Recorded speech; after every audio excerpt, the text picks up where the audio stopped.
एक बड़ा ही धनवान आदमी एक गांव में रहता था। जैसे कि ज्यादातर पैसे वालों को होता है, इस धनवान सेठ को भी अपने पैसों का घमंड था। वह जिस गांव में रहता था वहां पर ज्यादातर लोग किसान थे। इन सभी किसानों के पास जितनी जमीन थी उससे कई गुना ज्यादा जमीन इस सेठ के पास थी। कई गरीब किसान तो इसके लिए इसके खेतों में काम करते थे।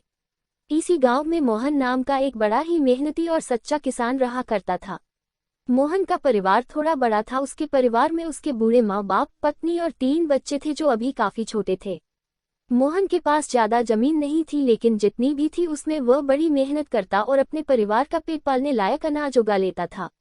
बाकी के किसान भी ये देखकर हैरान रह जाते कि कोई कैसे इतनी सी जमीन में इतना ज्यादा फसल उगा सकता है।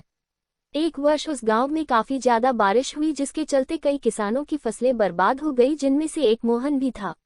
अब मोहन धर्म संकट में पड़ गया, क्योंकि उसके परिवार में उसके अलावा कोई और कमाने वाला था नहीं और अपने परिवार को भूखा मरते हुए वो देख नहीं सकता था। वह जानता था कि इस गांव में अगर कोई उसकी मदद कर सकता है तो वह वही घमंडी सेठ है, जिसने गांव के कई अन्य गरीब किसानों को या तो कर्जा दिया है या तो अपने यहाँ काम पर रखा हुआ है।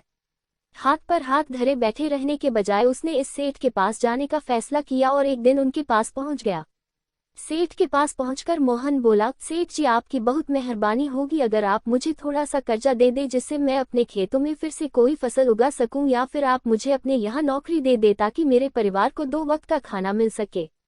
घमंडी सेठ को उसकी इन बातों से कोई मतलब था नहीं, लेकिन गांव के सारे लोगों की तरह वह भी यह जानता था कि मोहन कितना मेहनती है और वह जिस भी खेत में काम करेगा वहां वह 2 गुनी फसल उगा सकता है।